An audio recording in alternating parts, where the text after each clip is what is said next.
दोस्तों, पीएफ की सबसे बड़ी परेशानी क्या है आज मैं आपको बताने जा रहा हूँ।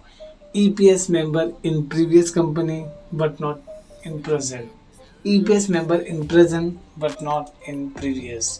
समझ रहे हो? Vice versa. क्या पुरानी कंपनी में पेंशन के मेंबर थे, नई कंपनी में नहीं है, या नई कंपनी में है पुरानी कंपनी में नहीं है, या फिर आप ईपीएस के मेंबर तो है लेकिन ईपीएस में पैसा जमा नहीं हुआ। सारी चीज़ें बताएंगे इस वीडियो के अंदर। तीनों को मैं आपको थोड़ा शॉर्ट में एक्सप्लेन करूंगा कि क्या होता है इसका सॉल्यूशन। तो वीडियो को अभी लाइक कर दीजिए, शेयर कर दीजिए, सब्सक्राइब कर लीजिए। तो चलिए शुरू करते हैं।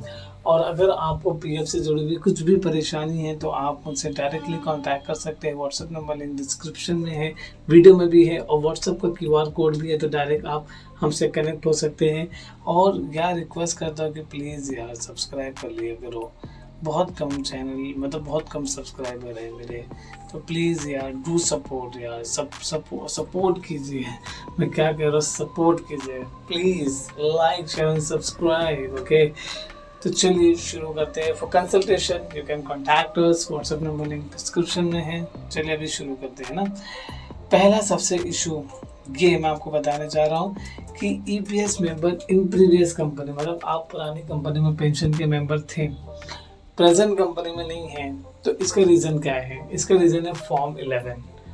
देखिए, जब आप कंपनी में ज्वाइन करते फॉर्म 11 देते हो, आपको फिल करना होता है। उसमें एक सवाल आता है कि आप ईपीएस के मेंबर थे कि नहीं थे। जो भी आप ऑप्ट करते हैं यस नो, उसके बेसिस पे आपकी नई कंपनी जमा करती है।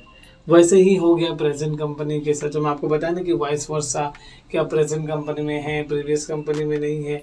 तो हो सकता है उससे पहले वाली कंपनी में आपने गलती कर दी हो, या फिर आपने जब सेकेंड कंपनी लगाओ तो आपने पेंशन में यस कर दिए। तो यही रीज़न होता है गाइस। जो सेकेंड होता है कि कंपनी के एंड से भी गलती होती है, ऐसा नहीं कि आपकी हमेशा गलती है, कंपनी के एंड से भी गलती होती है। तो उसके लिए भी देखें, पीएफ ऑफिस को क्या चाहिए। PF office wants clarification, but company नहीं दे रही है। कंपनी क्लैरिफाई ही नहीं कर रही है, बोलते मैं नहीं करूँगी। जवाब आपने गलती की, अब देख लो आप, है ना।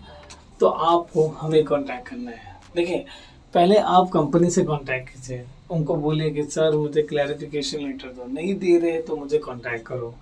ऐसे एक केस है कि जहाँ पे ये कहा गया कि ईपीएस के मेंबर है बट ईपीएस में जमा नहीं है ना। तो ये सारे रीजंस होते हैं। जब आप देखेंगे, है ना, जिनको प्रॉब्लम आ रही है वो समझ सकते हैं इस बात को। तो इसके लिए मैं कहता हूँ कि अभी से लाइक कर दो यार। लाइक नहीं कर देना तो इसके लिए गुस्सा आती है मुझे। गुस्सा मतलब मोहब्बत वाली गुस्सा। तो प्लीज़ सब्सक्राइब कर लो, शेयर कर दो यार।